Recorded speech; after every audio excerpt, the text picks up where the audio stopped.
Mukhyantimidantasya Jnananjanachalakaya Chakshurun militam yena Tasmai Sri Gurave Namaha Sri Chaitanya Manobhishtam Stapitam yena bhutale Swayam Rupa Kadamayam Dadati Swapadantikam Vandeham Sri Guru Sri Juthapatakamalam Sri Gurun Vaishnavanscha Sri Rupam Sagrajatam Sahakana Raghunatham Vitam Tam Sajivam Sadvaitam Savadutam Parijana Sahitam Krishna Chaitanya Devam Sri Radha Krishna Padan Sahakana Lalita Sri Vishakhan Vitamscha He Krishna Karuna Sindhu Dinabandhu Jagatpate Gopesha Gopika Kanta Radha Kanta Namostate Tapta Kanchana Gaurangi Radhe Vrindavaneshwari Vrishabhanu Sute Devi Pranamami Hari Priye Vanshakalpatarubhyascha Kripa Sindhubhya evacha Patitanam Bhavanibhyo Vaishnavebhyo Namo Namaha Sri Krishna Chaitanya Prabhu Nityananda Sri Advaita Gadadhar Shivasati Gaura Bhaktabinda Hare Krishna Krishna Krishna Hare Hare Hare Rama Rama Rama Hare Hare.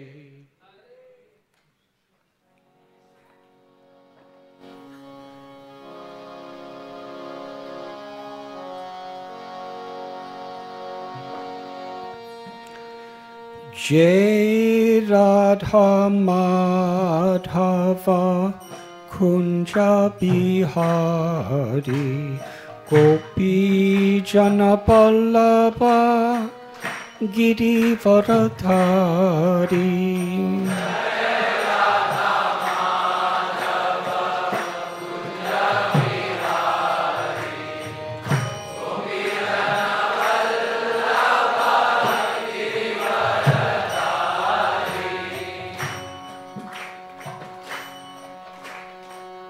Jai Radha Madhava Kunja Bihari Gopi Jana Vallabha Giri Varadhari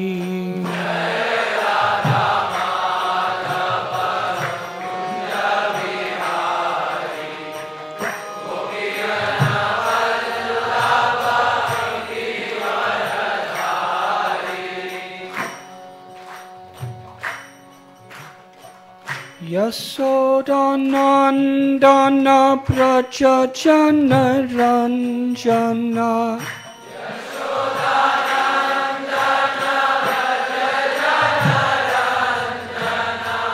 Yashodanandana Braja Jana Ranjana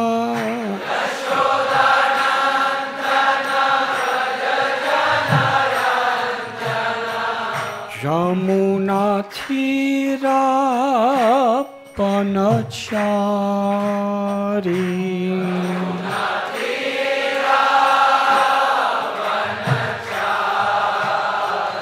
Yamuna Tira Panachari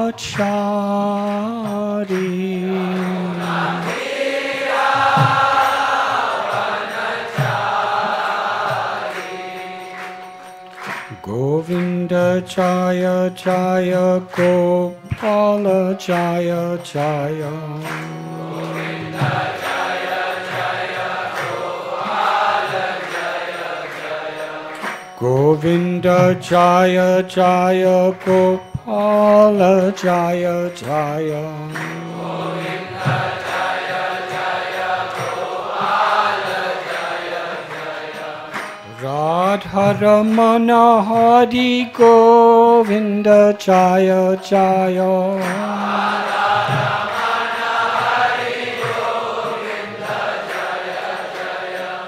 Radharamana Hari Govinda Jaya Jaya Radharamana Hari Govinda Jaya Jaya Govinda Jaya Jaya Gopala Jaya Jaya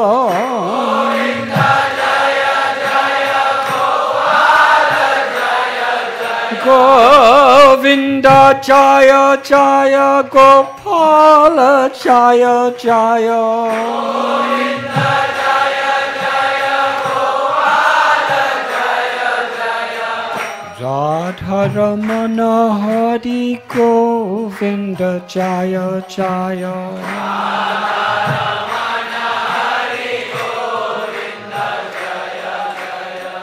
Radharamana Hari Govinda Jaya Jaya Radharamana Hari Govinda Jaya Jaya Govinda Jaya Jaya Gopala Jaya Jaya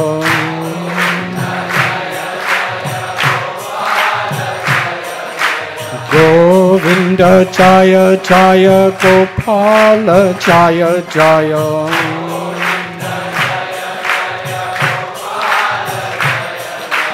Radharamana Hari Govinda Jaya Jaya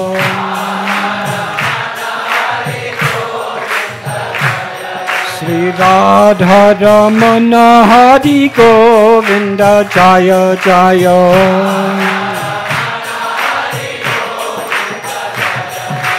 Govinda Jaya Jaya Gopala Jaya Jaya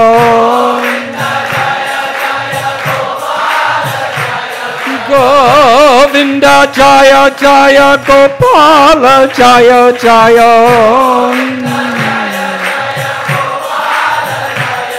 Govinda Jaya Jaya Gopala Jaya Jaya Govinda Jaya Jaya Gopala Jaya Jaya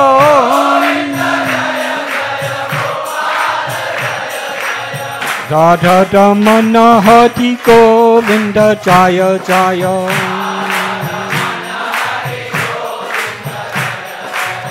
Radharamana Hari Govinda Jaya Jaya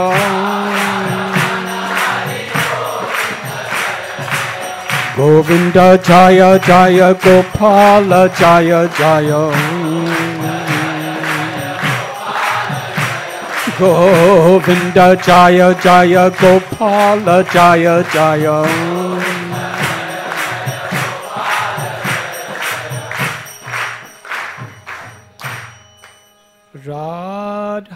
Radharamana Hari Govinda Jaya Jaya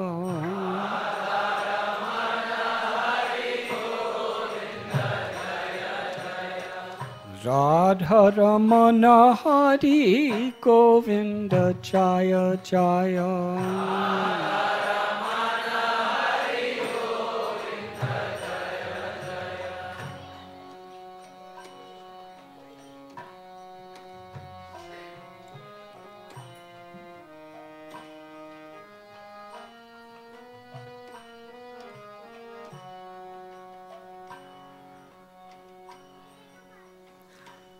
Hare Krishna, Hare Krishna, Krishna Krishna, Hare Hare, Hare Rama, Hare Rama, Rama Rama, Hare Hare.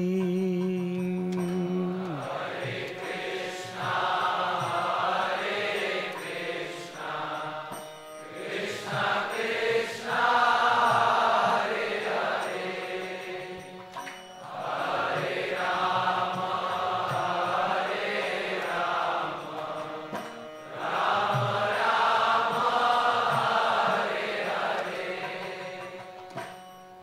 Hare Krishna, Hare Krishna, Krishna Krishna, Hare Hare, Hare Rama, Hare Rama, Rama Rama, Hare Hare.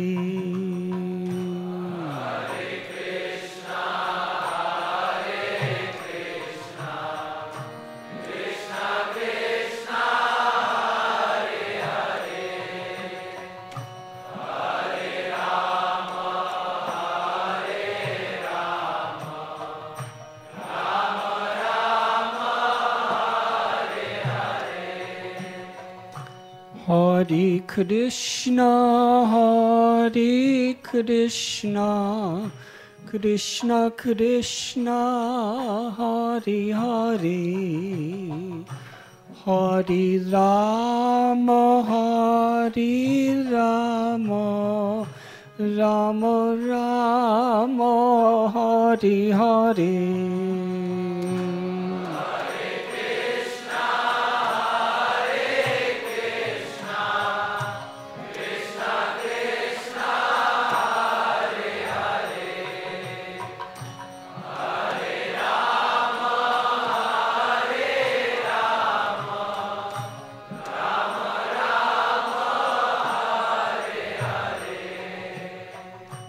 Hare Krishna, Hare Krishna, Krishna Krishna, Hare Hare, Hare Rama, Hare Rama, Rama Rama, Hare Hare.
Hare Krishna.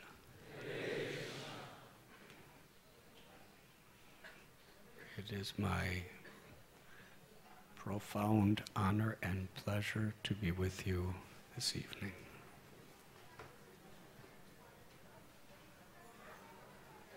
It was proclaimed by His Grace Gauranga Prabhu that tonight is the 150th Prerana festival.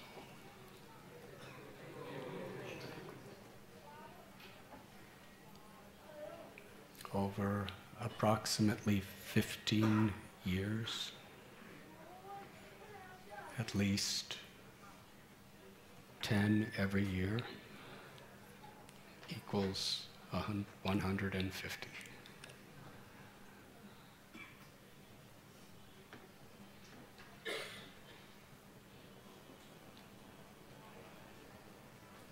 It is a beautiful offering because it shows the power of consistency. Krishna tells in Bhagavad Gita, Yapashayatmaka budhir ekeha kurunandana bahushaka yanantascha budhayo vyapashayanam. Those who are on this path are resolute in purpose. Their aim is one. The minds of those who are irresolute is many-branched. A very inseparable aspect of determination is consistency. Our beloved Guru and founder Acharya, Srila Prabhupada, he was especially grateful and pleased with dedication, with being able to depend on devotees to follow their path according to their abilities. Because everyone in this world has their strengths and weaknesses. Ananyas chintayanto mam ye jana paryubhashate tesham nityabhayuktanam yogakshemam vahamya. Krishna tells in Gita that if we endeavor in a mood of taking shelter of Him, then Krishna will preserve whatever little we have and carry what we lack. So that is an essential aspect of bhakti, is we, with consistency, with dependability, we earnestly try our best.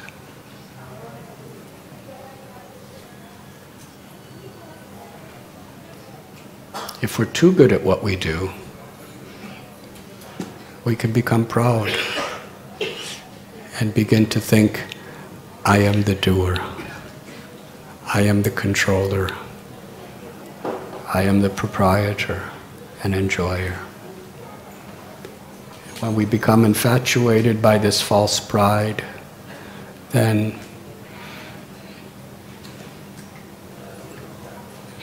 we're disconnected from Krishna's grace. And then whatever we do is relatively empty. It's a show. It appears, maybe to some, to be something very great, very spiritual. But unless Krishna's pleased, His potency, His presence, His grace is not present. Samsiddhir haritoshanam. Bhakti is the science of pleasing Krishna. When Krishna is pleased, He manifests His will through us. Krishna is all-attractive. That is the meaning of Krishna. He's supremely attractive. He has all six opulences forever in its total fullness. Beauty, strength, knowledge, wealth, fame, and renunciation. If anyone in this world has a little speck of a trace of these excellences, they become very famous, very popular, very attractive. Here in Mumbai, so many people are trying to be attractive and trying to be attracted. Yes?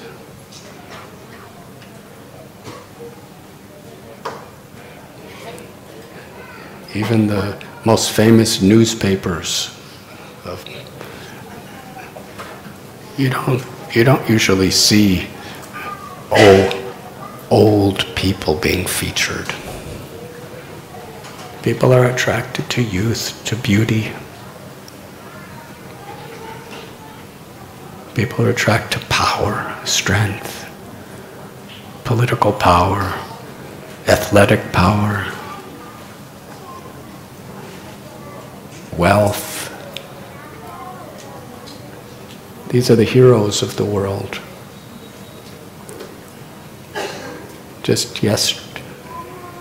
day before yesterday, was the disappearance day of Sri Rupa Goswami. Because Krishna teaches the world through his most close associates. Rupa Goswami, what was his values?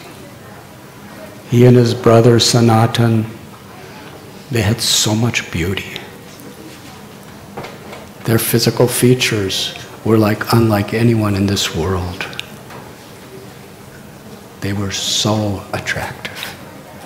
And they were young. As far as their power, one was the prime minister of an entire kingdom. The other was the home and finance minister.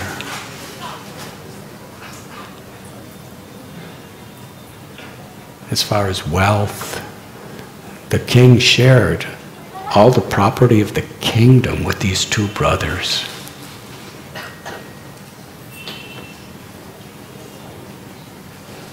What they were earning was unbelievable. They had huge properties. They lived in palaces, not flats, not bungalows, palaces. And whatever they would advise the king would be very receptive. And as far as their knowledge, people from all different directions would come whenever they would speak. They developed an assembly hall, a beautiful assembly hall, and created cottages, nice little homes for all the scholars, pundits, saints, and general people that would come. They would host them. They would have these symposiums based on philosophy, scripture. The greatest scholars of the whole area would come. Everyone would present, but no one could compare in the knowledge, the compassion, the humility of Rupa and Sanatan. And yet they were so respectful to everyone.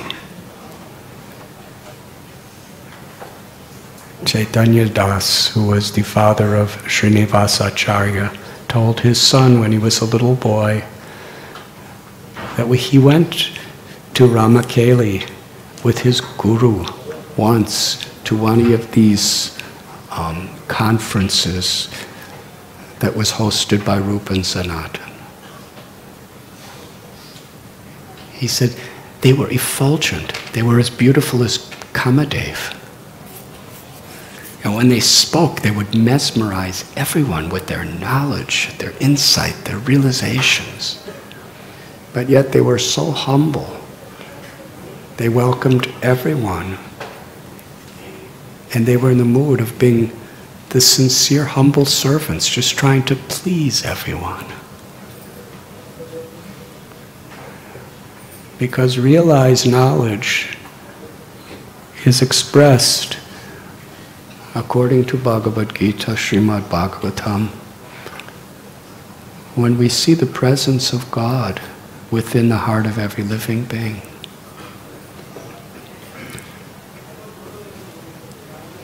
Mamayavamso jiva loke jiva bhuta sanatana. Krishna tells every living being is part of me. The Paramatma is in the heart of everyone. And the individual jiva is Krishna's child. To the degree we actually love Krishna, which is the true fruit of all knowledge, to that degree we recognize Krishna in everyone's heart. A child of Krishna. So Rupa and Sanatan Goswami, they were multi-billionaires in wealth. They were young, strong, beautiful, incredibly powerful and famous, and so learned. Yet, they humbly respected every living being because they actually had realized the truth.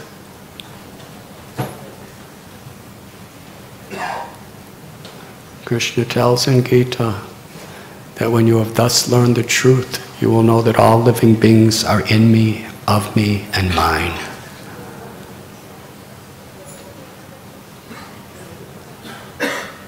So they had everything. They were loved, they were respected.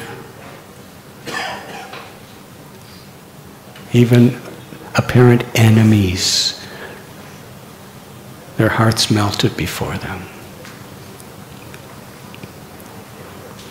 But yet, when they met Sri Chaitanya Mahaprabhu and understood his mission, they decided to leave everything and go to Vrindavan. And they did. Rupa Goswami just told Sanatan, I'm going, along with our brother Anupam. And Sanatan said, I can't really leave now because I have some responsibilities to the king I must fulfill. So Sanatan, because he was planning to go, the king put him in prison. One day he's the prime minister. The next day he's in an underground dungeon. And in those days, the prisons, he was literally chained to the wall. It's very savage. The idea was to intimidate him, to get him to surrender. But he was surrendered to a higher cause, a higher purpose. And therefore he took the prison sentence as a blessing. It was a confirmation that I don't belong here. And somehow or other, with the help of Rupa Goswami, he escaped. Now he's gone from the prime minister to a convict. He's hiding. He's traveling through jungles until he reaches Vrindavan. Now Bhaktivinoda Thakur offered this beautiful prayer. Grihe tako banne tako sata hari bole tako suke duke bulo nako padane harinam korore. You can be a grihastha, living with a wife, a husband, a family, working in an occupation, having a home. Or you can be a Goswami, living in the forest, or traveling around, or living in an ashram. But if you truly take shelter of the holy names of Krishna, by Krishna's grace, you will rise above all the happiness and the distress of this world, the dualities.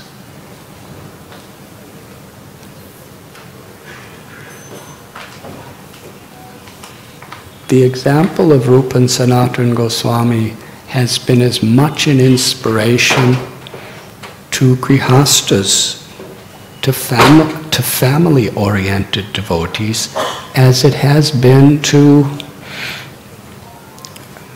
sannyasis, brahmacharis, and sadhus. Because the lesson we learned for them is what was their values.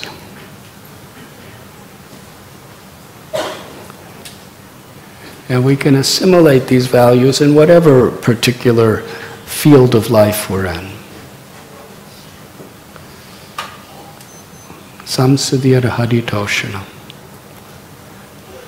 What will please the Supreme Lord?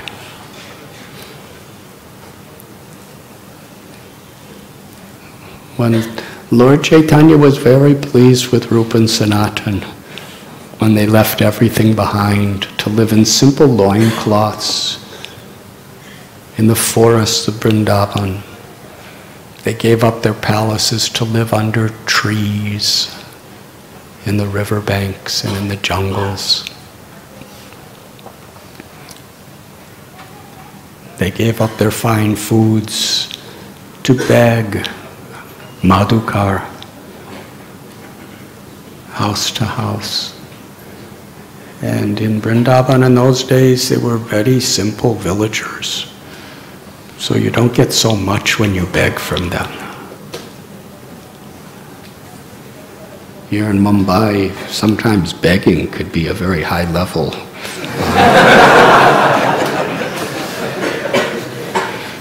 You beg these big office buildings, Nariman Point. First you have to meet, you get through the security guards, then you meet the secretaries, then you have an appointment. And usually you're not going there to get some chipped rice. You're usually going to get something very sizable. But in Vrindavan, they were just simple people. They could give some chipped rice or some, they didn't even have chipped rice in Vrindavan in those days. Some roti flour. Sanatana Goswami, he would beg and get some coarse ground wheat flour. There were no mills. It was just ground by hand by the Brajavasis with 2 pieces of stone. Just grind between the stones. And he'd mix a little water from the river Yamuna, make a ball, and put it in fire. And that was his food.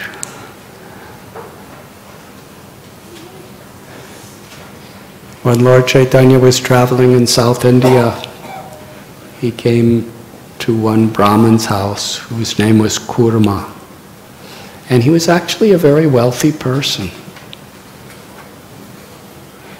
And Lord Chaitanya was so eagerly served by him and welcomed by him.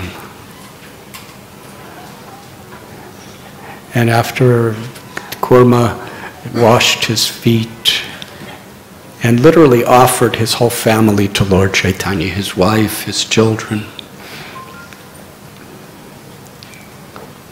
He said, my whole family, all my forefathers and foremothers, everyone, my wealth, my fame, my knowledge, everything has attained its perfection today because you have come to bless our home and you have come to accept to our service. Then he said, the waves of this ocean of material existence are causing me too much distress. I have decided I will leave my home and I will follow you wherever you go. He was really willing and ready to go. Now Lord Chaitanya, he was traveling barefoot. In his South Indian tour, he never stopped in one place except for during Chaturmasi and Srirangam for more than a day or 2.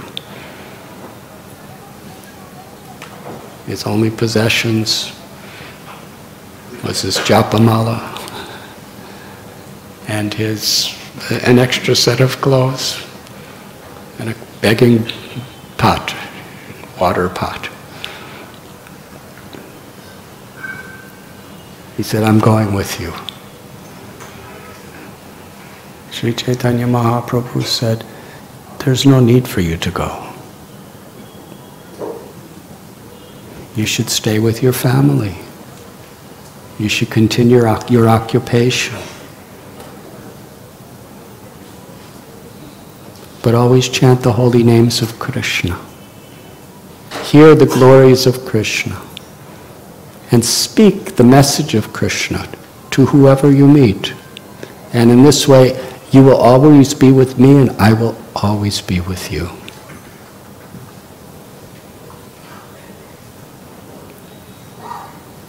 They spoke about Krishna all night, and the next morning Lord Chaitanya left. And Kurma just couldn't give up his association. He went with him. Lord Chaitanya sent him back home. So to Kurma Brahman, he sent him back home. To Rupa and Sanatan, they left home and went to Vrindavan. But the values of both were identical. They were both doing the will of the Lord by keeping Krishna in the center of their lives. They were not motivated by greed, by lust, by envy, by anger. They were motivated by seva, to serve, for the pleasure of Krishna. They lived for the well-being of others. The 6 Goswamis were not just concerned with their own liberation. They were writing so many books. They were building so many beautiful temples. It wasn't for them. Radha Govinda temple, Rupa Goswami didn't even live there. Even after building the most magnificent temple in all of North India, he still slept under trees. He built the temples for you and for me, for the well-being of the Para Upakar, for the well-being of all beings. Madan Mohan temple was built by Sanatan Goswami for us. They went to Vrindavan to be instruments of Lord Chaitanya's compassion for all beings throughout the world. They were excavating holy places. They didn't need to do that. Krishna was revealing to them the holy places. They could just be happy being there, but they were excavating so people from all over the world, for all time to come, could actually experience Krishna's pastimes in a very special way. Para Upakar. And similarly, Kurma Brahman. Lord Chaitanya told him, just chant the holy names of Krishna and speak this message of Bhagavad Gita, of Harinam Sankirtan to others, and be Guru.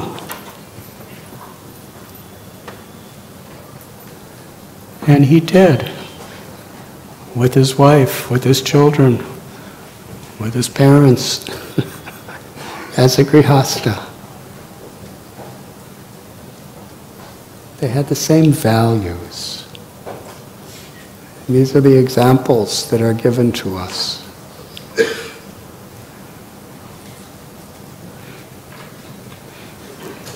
When this morning we were speaking from the 11th canto of Srimad Bhagavatam,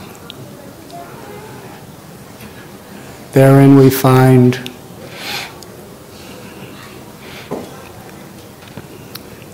Krishna arranged by his own inconceivable will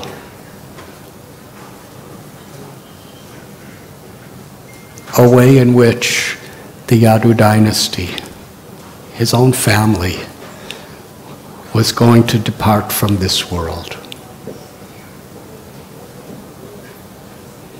It is explained that at that time, after Krishna already arranged this curse of Brahmins upon the Yadu dynasty, Lord Brahma, Shiva, Indra, and various devas, demigods, they came to Dwarka to see Krishna's personal form. And they prayed to him. They said, we prayed to you to come to this world to relieve the burden of so many demoniac kings. We pray that you would reestablish the true principles of religion. And you have done all that. And not only that, but you have performed such wonderful, transcendental pastimes that anyone in the coming Kali Yuga and forevermore that simply remembers these pastimes, speaks about these pastimes, hear these pastimes, and glorifies you and your names will attain the ultimate liberation. So you have done everything according to your mission. Now, please, my Lord, if it pleases you, go back to your eternal abode. You've done everything. Thank you.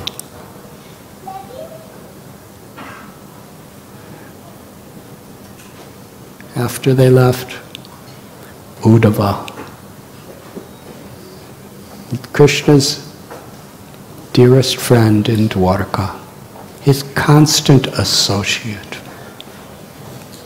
he came and bowed his head at Krishna's lotus feet because he could see everything that was happening. Uddhava could understand that Krishna had just before,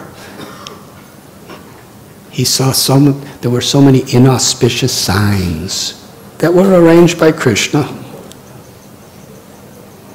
He told the members of the Yadu dynasty, you should all go to Prabhask Kshetra. It's a very holy place. Whoever goes there becomes purified. So there's so many inauspicious things, you've all been cursed, so you should go there and do some yajnas. So they were all on their way, and Uddhava could see everything that was about to happen. He was in a mood of such urgency. His whole dynasty and family, they were about to start fighting with each other. He didn't want to see that. And even worse, Krishna was going to leave this world. He didn't want to be in this world without Krishna. He was begging Krishna, if you're going to leave, take me with you. I just want to go back home, back to Godhead with you. I don't want to be in this miserable world without you. The only value of this world is in your loving service.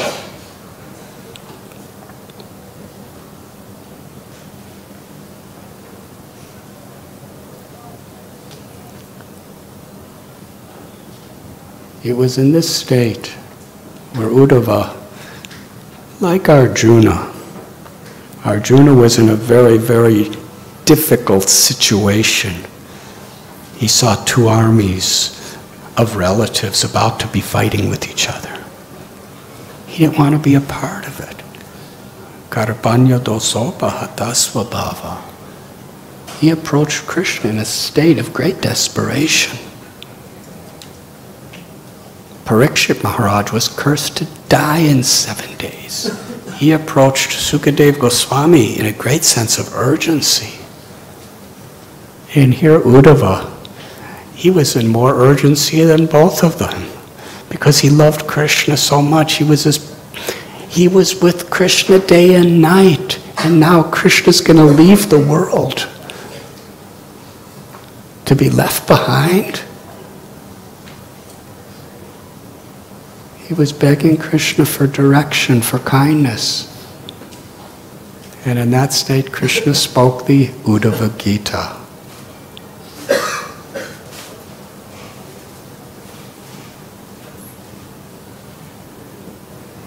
Krishna sent Uddhava to Badrikashram.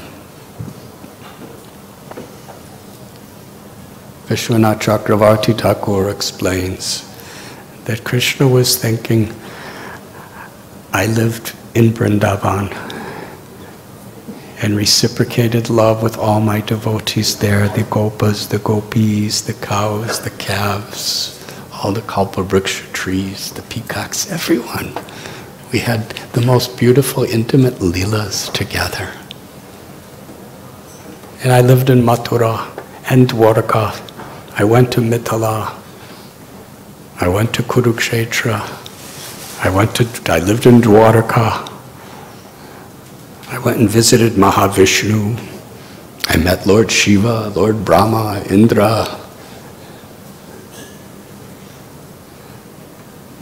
so many things, so many places. He said, but in Badrikashram there are great devotees, Paramhamsas, who have been longing for my association. But now it's time for me to leave. And I haven't yet gone there to satisfy their desires. So he instructed Uddhava, and the Uddhava Gita surcharged him with his grace, with his love, and with his knowledge, and told him, you go to Badrikashram.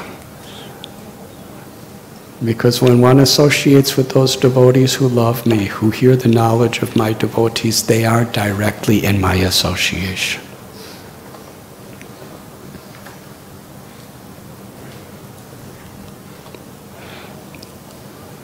Krishna gave Uddhava something even more than going back to Godhead. He gave him a service by which he could please Krishna. Service and separation. Sri Chaitanya Mahaprabhu, one of his dearmost friends, Gopinath Goswami, along with Rupa and Sanatan, they wanted so much to be with Lord Chaitanya. And Lord Chaitanya said, you stay in Vrindavan, because that's where you could serve me the best. And they never saw him again directly.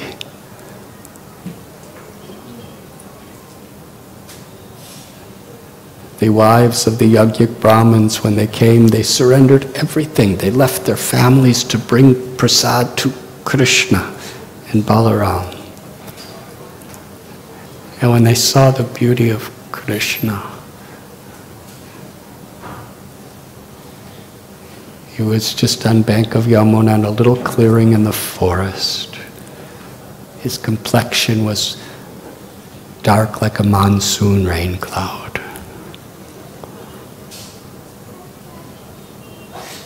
His clothes were brilliant gold like lightning. He had a wonderful garland of wild flowers and leaves that extended below his knees. There were minerals of the ground of Vrindavan that were decorating the various limbs of his body. His wonderful, beautiful hair was curling around his moon-like cheeks. His lips were like the bimba fruit. His eyes were like fully blossomed lotus petals. One of his arms was leaning upon the shoulder of a gopa, one of his friends, and his other hand was twirling a lotus flower. Draped over his ears were fragrant lilies, flowers. When they saw the beautiful form of Krishna, they took that rupa through their eyes into their hearts, the very core of their hearts. And there in the core of their hearts, Krishna was embracing them and they were embracing Krishna, while they were just standing a little distance away. Amazing, because they never met Krishna, they never saw him before. But when they would go to buy flowers or fruits at the market, the Brijabasis who happened to come there to sell their goods, they were always talking about Krishna, about his pastimes, about the beauty of his form, his character, his qualities, his loving, smiling relationship with devotees. Just by hearing about Krishna, they surrendered their lives to him. And that surrender its spirit is to serve. Whatever they did for Krishna's satisfaction. And here Krishna's reciprocating. He sent his little friends to say Krishna's nearby. And they came running with everything good that they had to offer him. And Krishna welcomed them with such a sweet smile of love. He said, it is very appropriate. You've surrendered everything. You've left everything to come to me. But you have your duties at home, so you should go home. After all, your husbands are doing yajnas. They need your help. And what will people say? They were broken-hearted. Why do you want to send us home?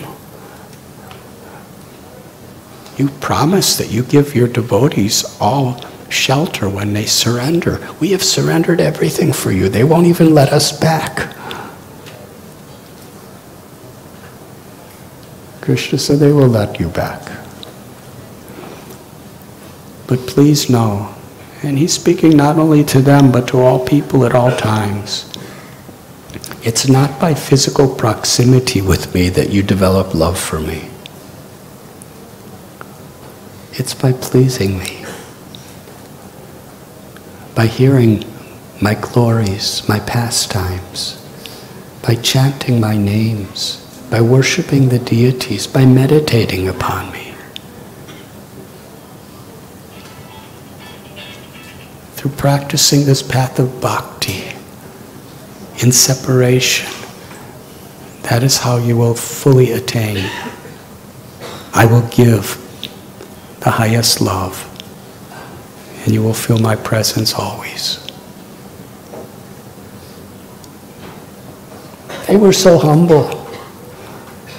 They were pleading, we won't even be with you directly. You have wonderful, loving pastimes with gopis and your friends. It will just be a little distance away. And the tulsi leaves that are upon your lotus feet, when they fall from your feet and they're trampled on by the gopis and gopas, we will collect them and keep them on our heads. And we will just serve you from a distance. This was their mood of service. They didn't want they're the wives of the highest gurus, the Brahmins of the area. But they're longing just for even the most menial opportunity to serve. But Krishna taught them real service is to please me. And I'll be pleased if you go home and assist your families very nicely. And they did. And they attained the same type of perfection that the gopis did too. Of course, the gopis got to dance all night with Krishna, but they had to go home also.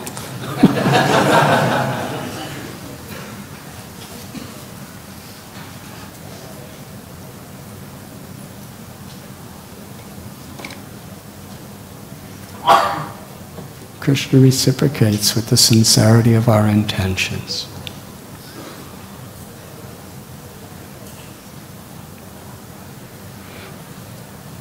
The path of bhakti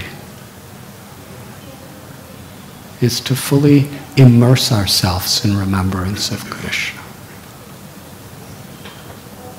As Krishna was speaking to Uddhava, he wanted to give an example how on this journey within, on the path of life,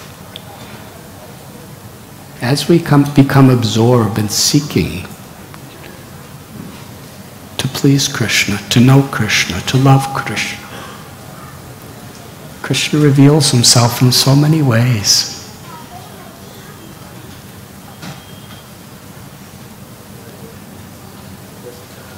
Bhaktivinoda Thakur, he was Grihastha. His son, Srila Bhakti Siddhanta Saraswati Thakur Prabhupada, was crest jewel of sannyasis.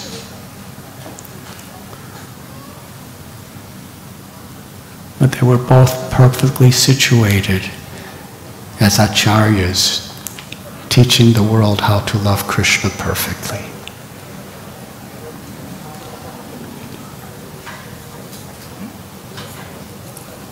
Thakur Bhakti Vinod explains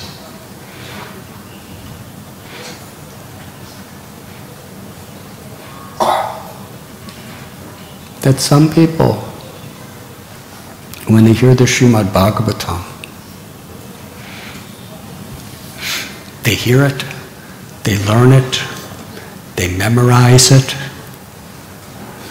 but there's no transformation in their lives.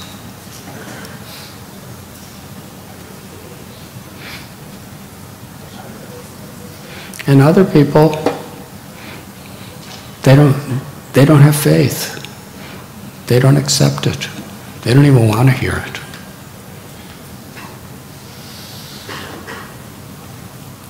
Actual hearing of Srimad Bhagavatam, it's not meant to memorize.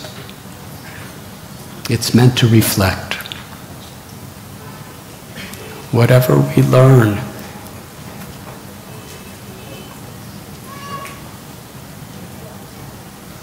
it transforms our values, where we rise above all selfishness, all greed, all false sense of proprietorship. We don't want to be famous. We don't want to become wealthy. We don't want to just know. We want to serve. We want to love. That's what it means to understand Srimad Bhagavatam.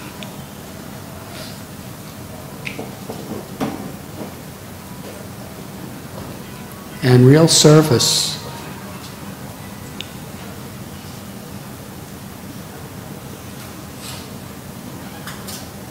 requires a spirit of continuity.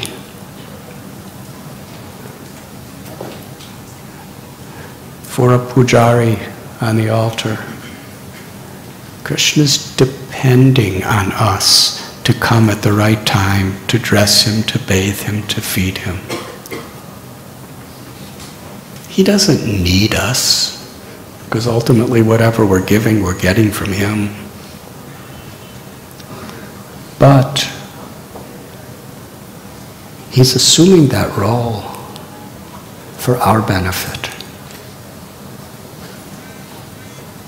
And Srila Prabhupada, one of the qualities that he appreciated most, and this is a quality that all great spiritual teachers, mentors value so dearly, is when our service is dependable and there's continuity in good times, in hard times. That's how we actually make spiritual advancement. Srila Prabhupada told our spiritual progress is dependent upon how we take responsibility in our service to Krishna.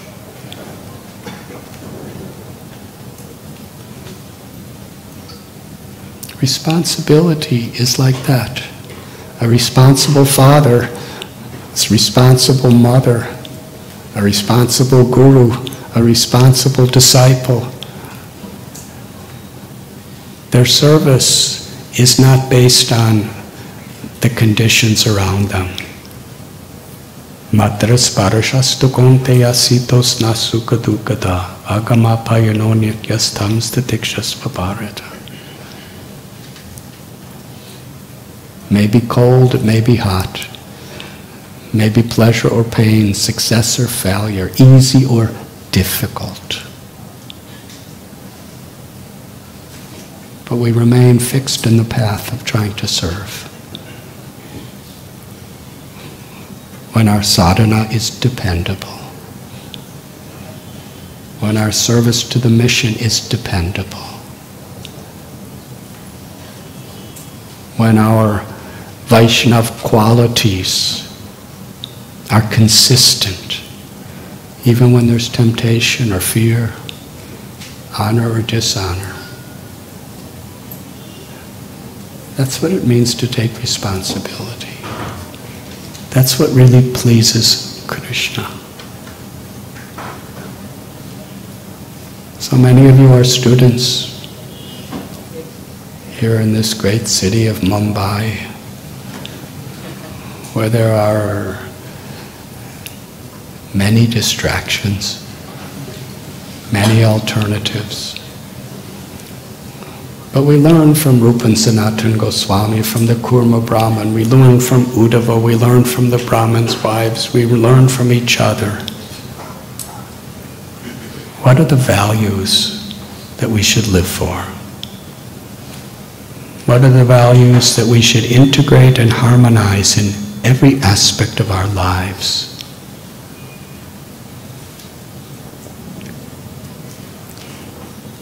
Sambandha Abhideya Prayojana. What is the goal?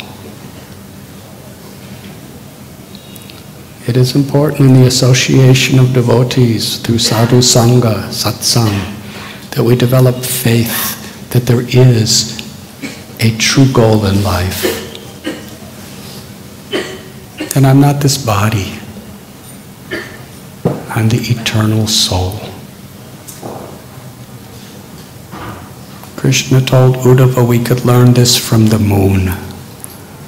The moon is waxing and waning. There's Amavasya, which we call no moon or dark moon. There's quarter moon, half moon, three-quarter moon, Purnima, full moon. But actually the moon is always full. It's not that the moon is changing. It's our perception of the moon that's changing. According to reflections on it, it appears different. So similarly, the soul is always eternal, full of knowledge, full of bliss. The soul is always part of Krishna. But the appearance is we're born, we're babies, we're children, we're teenagers, we get married, start having children, then we have grandchildren, then we're getting old, and then we die. It's like Amavasya.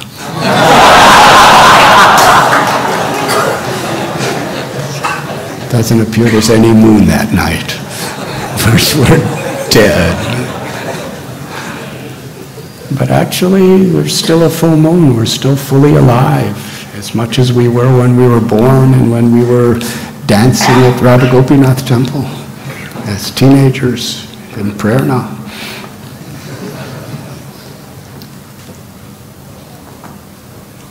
So we are the eternal soul. And what is the Jaiva Dharma? What is the true Dharma of the soul? Bhaktya Tvananya Shakyam Aham Evam Vidorjana. The true Dharma of the soul is to render loving service to the Supreme Soul. Savai Pungsang Paro Dharmo Yato Bhaktir Hoksha Jaya Haitakiya Pratihata Yagatma Suprasidati. The Supreme Dharma,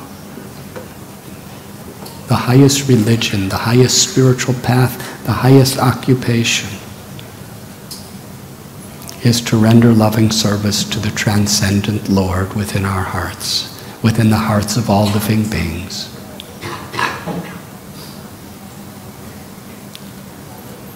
Who is the one God who's the supreme source of everything that exists. Janmadhyasayata.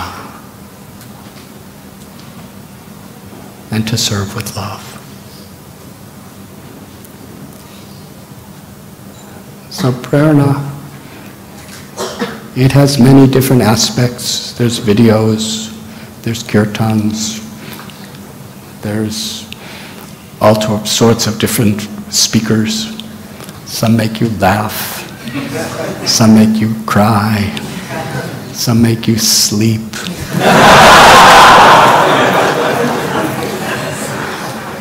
Sometimes you get an incredible feast with gulab jamans and halwa and sabjis and puris. Sometimes you get khichdi.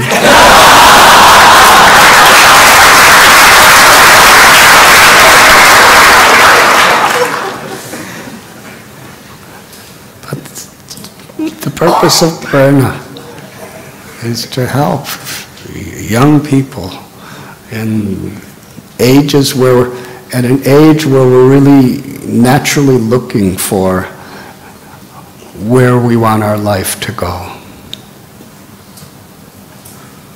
To establish our lives in this true Sanatana Dharma.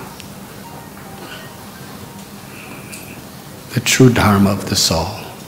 Yes, I am the eternal soul. And Jiveta Swarupoy Krishna Nityadas. My nature is to eternally love Krishna and to serve Krishna.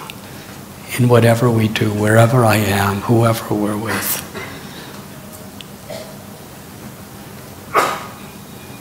Param Vijayate Shri Krishna Sankirtanam. And in this age of Kali, an ocean of faults, there's this great benediction that we could always be connected with Krishna by hearing about him and by chanting his glories and his names.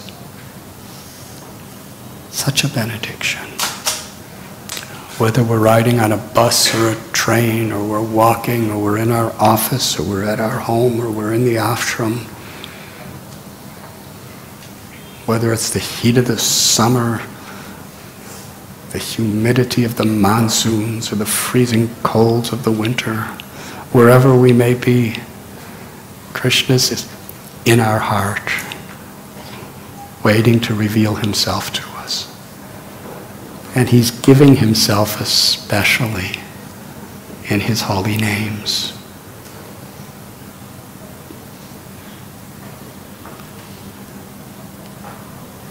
So please, it is our sincere request. Live for the well-being of others. Receive the mercy of the Supreme, of Sri Krishna. Through your association, through your spiritual practice, and whatever your occupation may be, whatever your varna or ashram may be,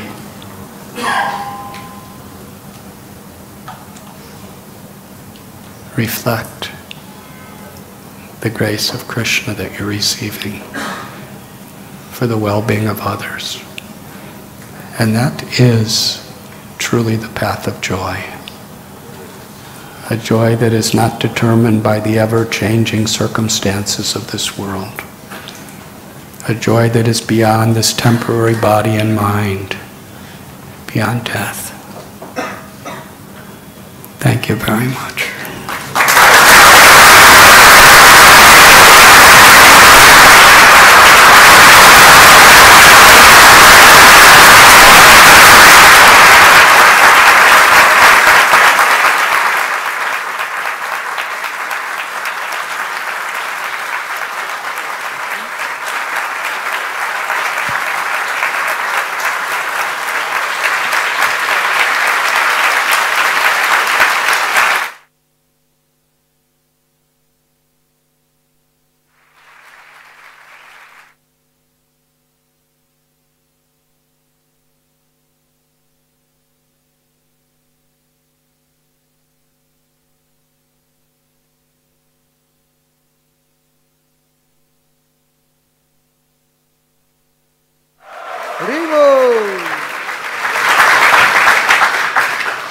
Thank you very much, His Holiness Radhanath Swami Maharaj, for such a brilliant talk, taking us into the depths of the philosophy and then really bringing out some amazing jewels which really will transform the hearts of all the assembled students and the youth here. let us express our heartfelt gratitude to His Holiness Radhanath Swami Maharaj for this amazing presentation by loudly chanting.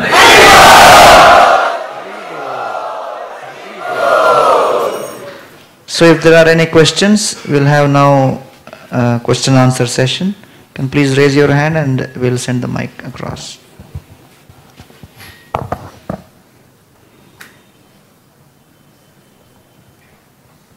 Hare Krishna Maharaj ji. Hare Krishna Prabhu.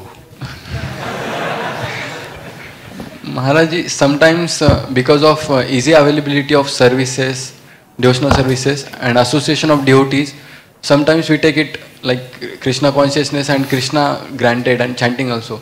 So how can we be steady on this Krishna conscious path and take Krishna consciousness seriously?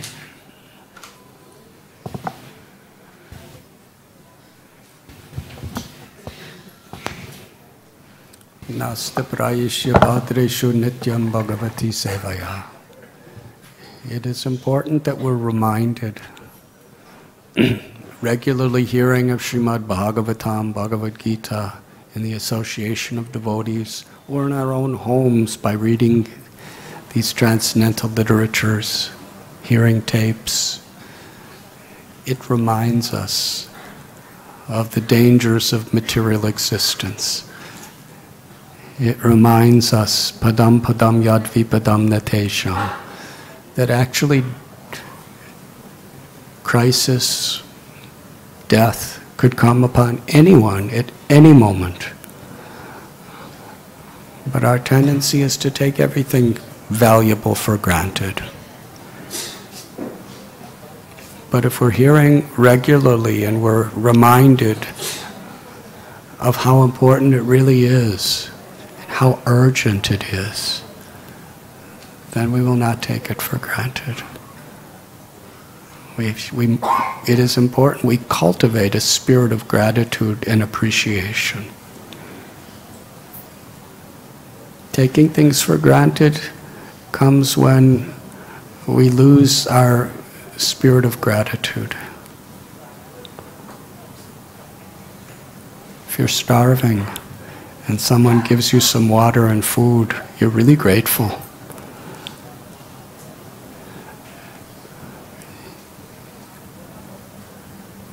Srila Prabhupada taught us it's important that we understand the nature of material existence. Actually, material existence, or Maya, is a state of consciousness. The world is not Maya. The world is Krishna's energy and Krishna's property to be used in Krishna's service. Maya is when we forget that. When we forget anything's relationship with Krishna or how it could be used in Krishna's service, that consciousness is Maya. Then we're perceiving things in a material way. But when we wake up to the reality, the truth, we understand everything is Krishna's energy, everything is Krishna's property. Om Purnam Ada Purnamidam. Everything is spiritual. If we just recognize Krishna in it.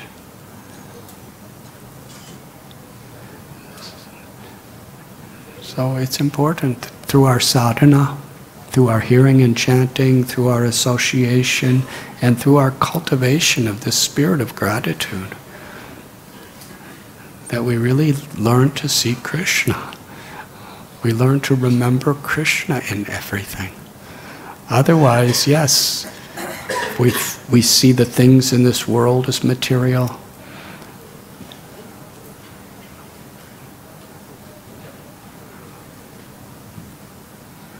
We see our own, and we even see the practice of Krishna consciousness as material.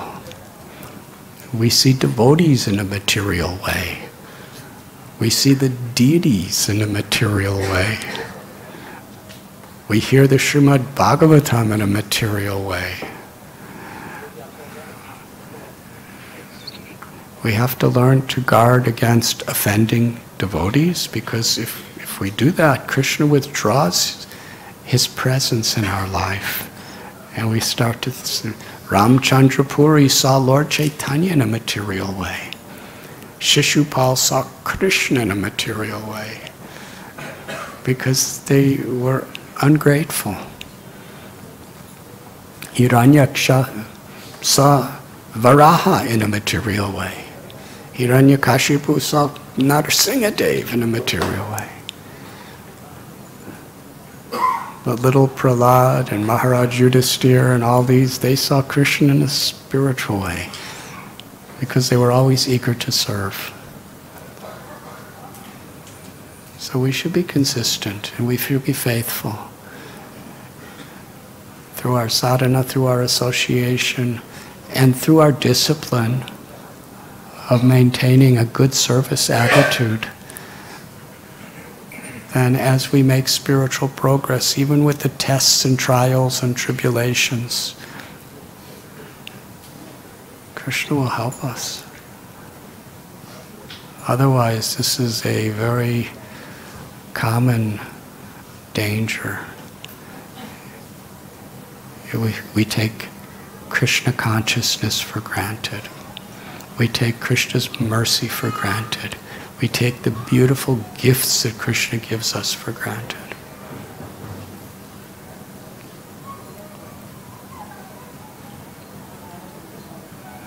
Prerana, this wonderful festival,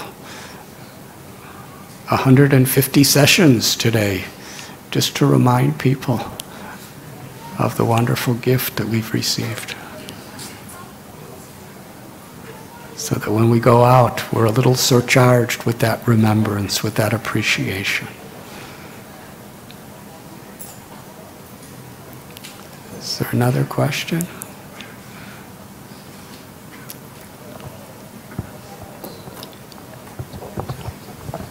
Hello. Hare Krishna Maharaj. Dandavat Pranam.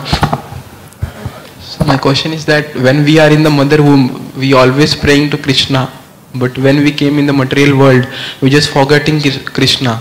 So what should we do to, do the bhakti with the same intensity throughout our life?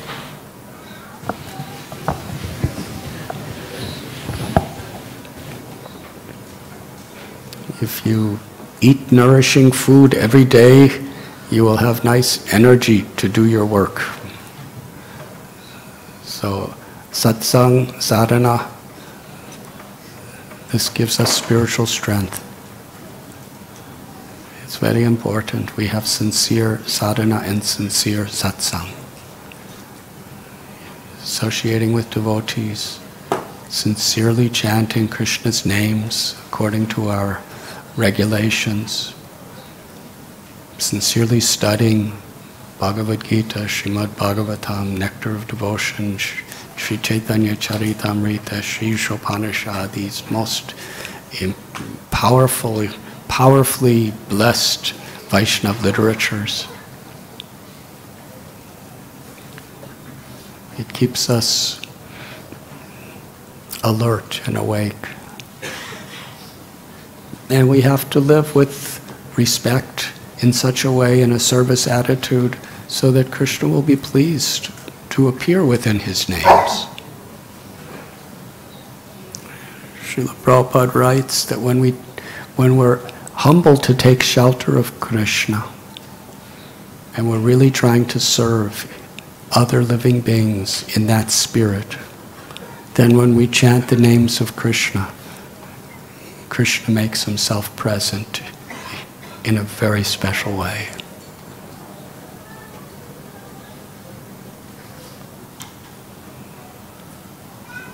Yes.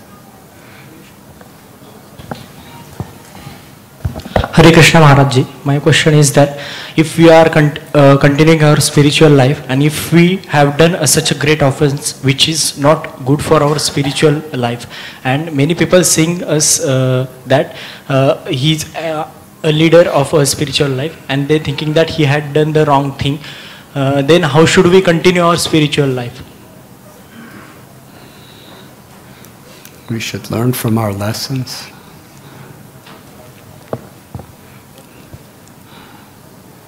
When a child is learning to walk, sometimes the child falls down, but the child is not supposed to just lay there for the rest of his life.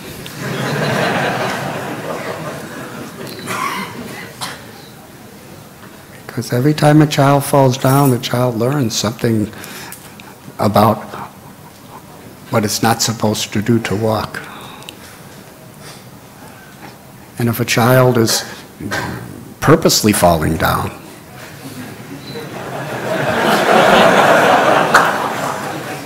then he's never going to learn how to walk. So whatever's happened in the past, we could learn from our mistakes. And learning from our mistakes means to humble ourselves. I'm not such an advanced devotee, otherwise I wouldn't have done that. I need your shelter, Krishna. I need to become spiritually strong. I need to perform my spiritual practices more sincerely.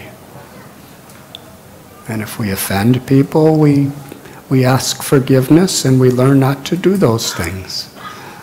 And if we act in an immoral way, we understand that this is the path to suffering. When we act immorally, it's sowing the seeds of suffering. We understand that. And sometimes we're already suffering. So we learn. So this is a symptom of sincerity. That whatever we've done in the past that is unfavorable, we recognize it, we humble ourselves. We seek forgiveness, we seek blessings, and we sincerely try our best.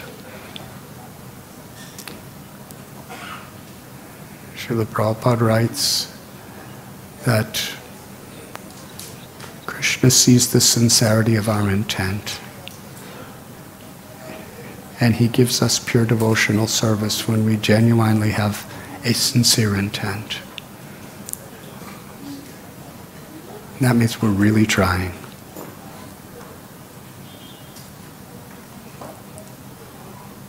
Is there another question? Hare Krishna Maharaj. With regards to the quality of imbibing humility, there is a constant fear that we would be exploited or abused or trampled or taken advantage of. So because of these disturbing memories, there is a constant fear and it acts as a deterrent to cultivate this quality of humility. If one is in the devotee community, he acts in a humble way, but when he is outside of the devotee community, it is totally opposite. So because if one cultivates this quality of humility, it is a universal quality. So what is this humility which one should reflect everywhere and to everyone?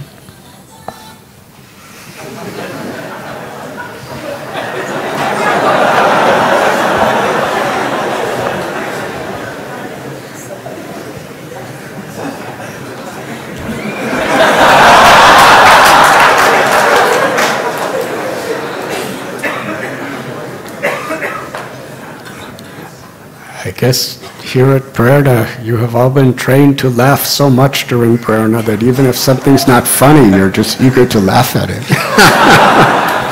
But humility does not mean lack of courage. Humility does not mean lack of being bold and forceful and determined. It means serving to our best capacity according to the need, but we don't take credit for ourselves.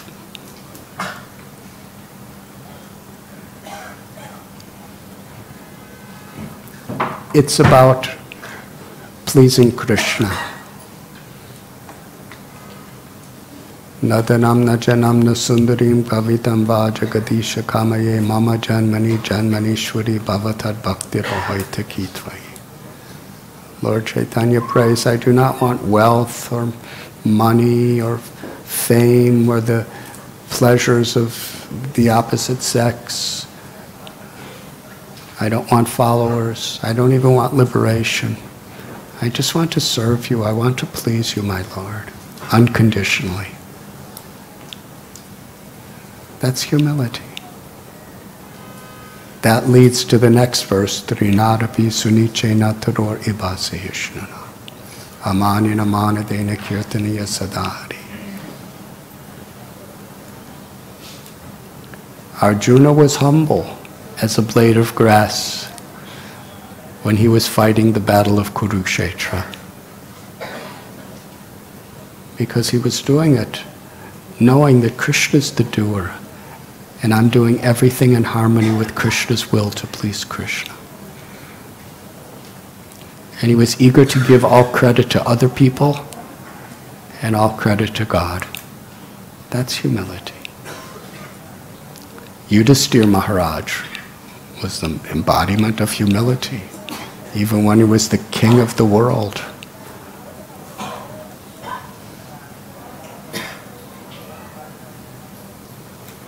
So humility is a state of mind where we understand through our sadhana, through our satsang, through cultivating devotional qualities, that it's by the mercy of our Guru, by the mercy of others, my seniors, my friends. It's by the mercy of Krishna coming through all these different forms that I am what I am. And we're eager to give credit to others. Uddhava was Krishna's best friend. But yet when he saw the gopis, he was thinking, they are so much better than me. He prayed to Krishna, let me just be a piece of grass in Vrindavan so the gopis will step on me with their feet. He's a prince. He's a learned scholar. He's a constant associate with Krishna. And yet he's seeing so much good in others. He's more happy praising the good qualities of others than he is in other people praising us. Krishna tells Uddhava that a saintly person is like fire.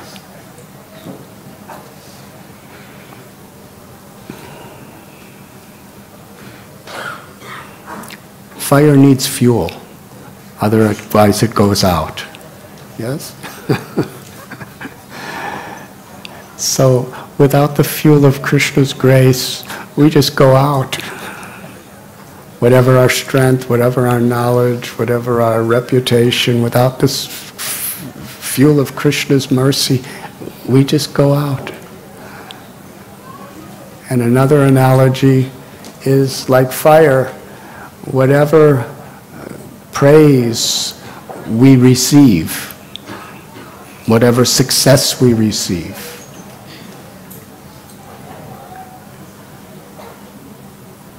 we understand who it really belongs to. We don't become consumed by it.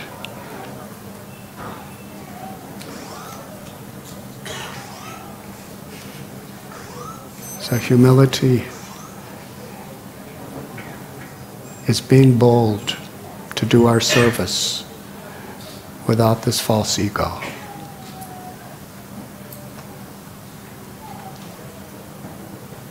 Learn to appreciate others.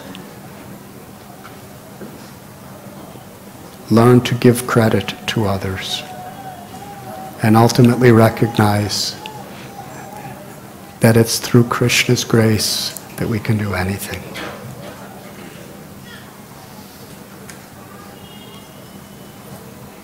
One more question? Yes. Hare Krishna, Maharaj. Maharaj, recently I read your book Journey Home. I am thankful and grateful for that book that inspired me a lot. From that book, Maharaj, you have taken many decisions from your inner call. So how can one differentiate between the inner call and what the mind calls, so that we can act in that situation and then we can move away? So.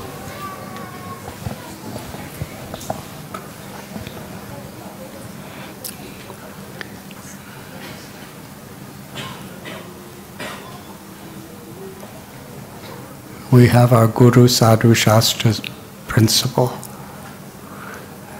And essentially we have to come to this stage. At the beginning we may want self-realization, we might want God consciousness, we may want this higher spiritual value, and we're seeking it. And by the mercy of Krishna, we're connected to our gurus. And our gurus are speaking from the eternal scriptures. And our desires, our aspirations, and our choices, as Gaur Gopal Prabhu was saying in that video, the B and D and birth, death, and then C in the middle of choice.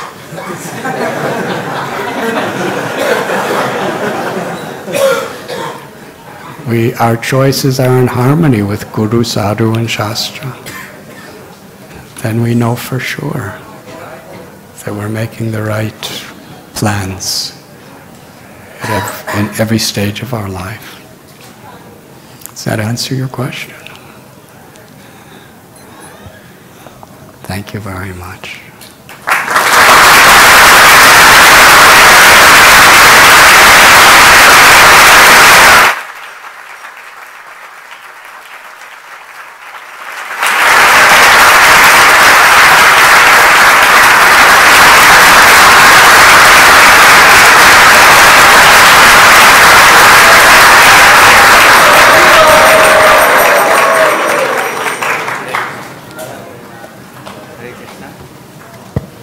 Hare Krishna. So, Shri Radha Gopinath ki jai. Let us once again thank His Holiness Radhanath Swami Maharaj for his wonderful talk and question answers by 3 times loudly chanting. We have a few important announcements. We'd like to thank all our guests who have come to for this 150th Prerana. We have with us Swati Kotak ji.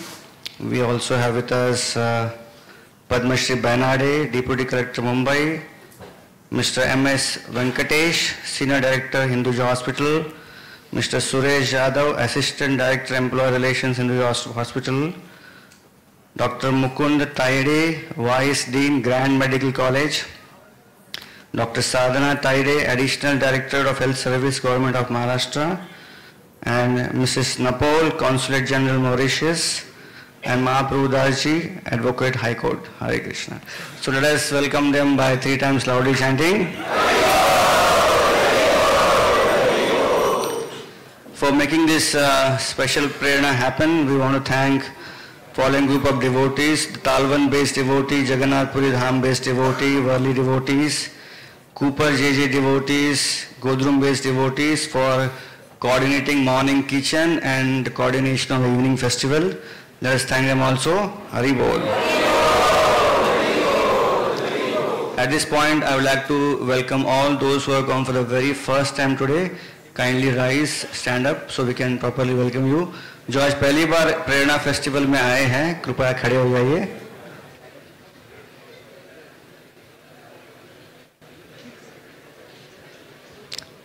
Thank you all for coming.